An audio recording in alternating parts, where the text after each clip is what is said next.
Quiet confidence looks different up close. It is softer than charm, but people feel it immediately. You have seen it before in someone calm. They barely perform, yet the whole room relaxes around them. Meanwhile, you walk in and feel your chest tighten. Your mind races, and every word suddenly feels expensive. That is the quiet person's hidden wound. You are thoughtful inside, but outside you can look unsure or smaller. The good news is, this changes fast. Quiet people can project grounded confidence in a way loud people cannot. And it does not start with talking more. It starts with one subtle move that makes people trust your presence.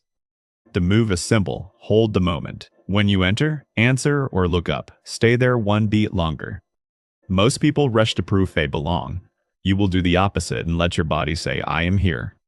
Before you speak, drop your shoulders and soften your jaw. Then breathe once through your nose before answering anything. That breath is not just calming. It tells your nervous system you are safe, and people read safety as confidence. Here is why your usual approach backfires. The harder you try to seem normal, the less natural you feel. You monitor your hands, your voice, your face. That self-monitoring steals the very ease people are drawn to. Extrovert advice often tells you to be bigger, be louder, speak faster, jump in quickly, and show high energy. But that is not your lane. Your advantage is steadiness, and steadiness becomes magnetic when you stop apologizing for it. You are about to learn 3 shifts. One shapes your body, one changes conversation, and the last changes everything. The first makes you look comfortable before words arrive. The second keeps conversations flowing, even when your mind goes blank. The third is the real unlock. Most people never realize confidence can be felt before it is ever spoken.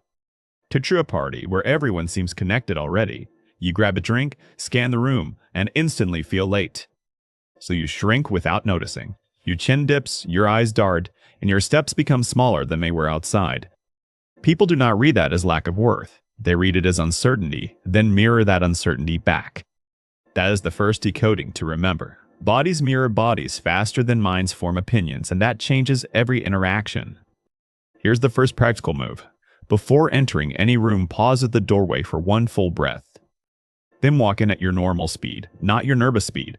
Calm movement reads as certainty before anyone hears you. And when someone turns toward you, do not rush your smile. Let it arrive naturally, like warmth instead of performance. That tiny delay does something powerful. It makes your expression feel real, and real always lands deeper than polished. Now let us shift to conversation. Quiet people rarely lack thoughts. They lose access when pressure gets too loud.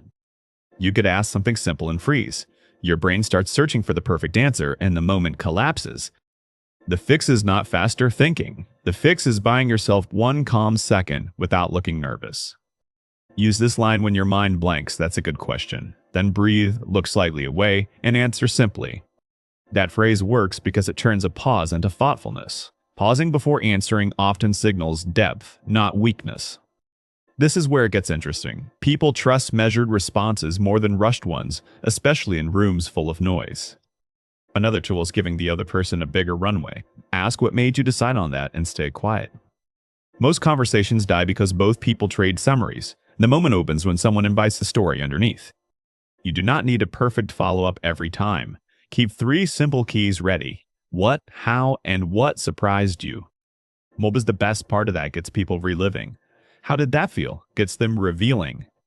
What surprised you most is the sleeper question. It bypasses rehearsed answers and pulls out something fresh. And here's the part most people miss. Conversation confidence is rarely about talking first. It is about guiding attention. When you ask warm, precise questions, people feel seen. That feeling gets attached to you and suddenly you seem charismatic. That is advanced social truth right there. Charisma is not loudness. It is making other people feel clear around you. Now add one body language amplifier. When they speak, lean in slightly and let your face stay still. Stillness reads as presence when it is relaxed. Fidgeting reads as escape, even when your words sound interested. That is the second decoding to remember. People open up to whoever feels safe, not whoever sounds impressive. Safety looks simple from the outside. Open shoulders, balanced stance, unhurried blinking, and hands that do not keep checking themselves. Try this during your conversation at work. Plant both feet evenly and answer as if nobody can take your place. That posture changes more than appearance. It tells your brain to stop bracing, and your voice follows quickly. Now think about meeting someone you actually like. This is where quiet people often feel their body betray them. Your throat tightens, your smile gets too quick. You either talk too much or disappear behind one-word answers. The hidden trick works especially well here. Instead of trying to impress, become visibly comfortable receiving attention. That means when they look at you, stay there. Do not dart away instantly like their interest needs escaping. Hold eye contact one gentle beat longer, then glance away slowly, not sharply, and let your expression stay warm. That signal lands hard because it says something rare. I can handle attention, and I do not chase. Here's the third decoding to remember. Prolonged eye contact often signals genuine interest, but calm eye contact signals self-trust. And self-trust is deeply attractive. People are drawn to ease more than perfection, especially when everyone else is performing. Most people never realize this part. Attraction starts feeling real when the room around you stops speeding you up. So slow your speech by 10%. Let the last word land before you start the next sentence. This works in dating, word, and everyday strangers. People hear pace as emotional control, and emotional control feels strong. Use it when you are introduced at work. Say good to meet you, then ask what keeps them busy. That question feels better than what do you do, and invites a real answer instead of a polished label. If they give a short answer, do not panic. Say what does that look like day to day and listen. Short answers do not always mean disinterest. Crossed arms or brief replies often mean self-protection, not coldness. That matters because quiet people personalize everything. You assume the conversation is failing when the other person is warming up. And this next move helps with that. Match their energy first, then guide it slightly calmer. If they are animated, you do not need to match volume. Match interest, keep pace, and let your calm lead. That is social balance, and balance feels strong. People trust someone who stays centered without needing to dominate. One more thing before we go deeper. Stop ending clear statements like questions when you already know your point. Say, I like that idea, instead of lifting the end. A settled ending makes your words feel owned. Quiet people are built for this kind of presence. You already notice details, hold back noise, and leave space. That is not a weakness to overcome. That is an unfair advantage once you stop treating it like an apology. Think of your calm like a quiet flame. People lean toward it because it gives warmth without demanding attention. But there is another layer most people miss. Confidence grows when you stop filling every silence the second appears. At first, silence feels like danger, but in good conversations, comfortable silence is often the highest form of trust. Someone says something personal, and you rush to respond. Instead, hold a pause, nod once, and let it breathe. That small pause tells them you actually received it. Listening deeply feels more intimate than saying the perfect line.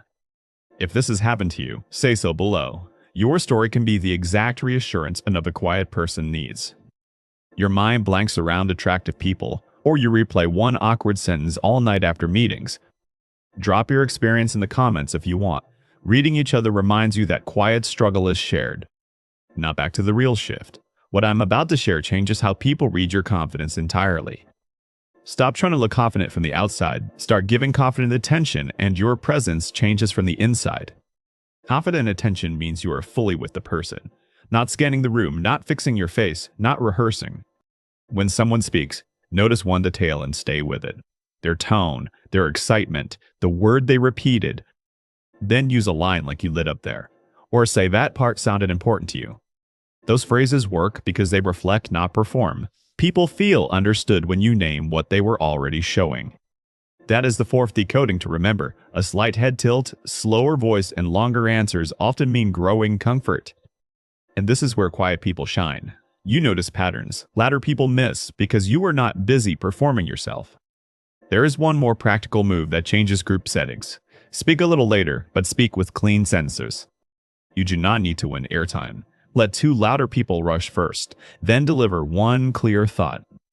That timing works because contrast creates impact. Calm voices land harder after noise because contrast sharpens attention. And when someone interrupts you, do not shrink instantly. Finish the sentence if it matters, or pause without flinching. That non-reaction carries real weight. It says your place in the conversation does not disappear because someone got louder. Here is the part most people miss again. Confidence is not the absence of nerves, it is ease while visible. Your hands can shake slightly, and you can still be powerful. Your voice can quiver once and still land. Because people are not judging every sensation you feel, they are reading your relationship to that sensation. If you treat nerves like disqualification, others feel it. If you carry them lightly, others settle too. That is the hidden trick only quiet people notice first. You do not need bigger energy, you need deeper permission. Permission to pause before answering. Permission to hold eye contact without apology. Permission to take up calm space. Loud people often skip this because speed is their shield. Quiet people can learn it faster because you feel subtleties. And when you stop fighting your quietness, your whole face changes. It softens, steadies, and starts looking unmistakably grounded.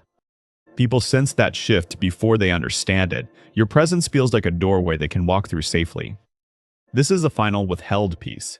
The deepest competence is not self-expression first. It is self-acceptance made visible. Once you accept your pace, your pauses, and your calm, people stop feeling your resistance. They start feeling your presence. That overturns what most people believe. Confidence is not adding a new personality, it is dropping the friction. The room feels easier because you feel easier. Social power starts there, in the moment you stop arguing with yourself. So try this the next time you walk in. Pause once, breathe once, and let yourself arrive fully. When someone asks something, use "that's a good question." Then answer slower than your nerves want to. When conversation starts thinning, ask what surprised you most. Then listen like their answer matters before your response does. When someone gives you attention, receive it calmly. Hold the glance, soften your face, and stay present. And if one tool clicked for you, tell me which. Your comment helps someone else name their struggle. If you want more calm social skills like this, subscribe and turn on the bell so you stay with this. You do not need louder energy to be felt. You need steadier energy that other people can relax around. Quiet was never your limitation. It was your advantage, waiting to become presence, warmth, and quiet authority.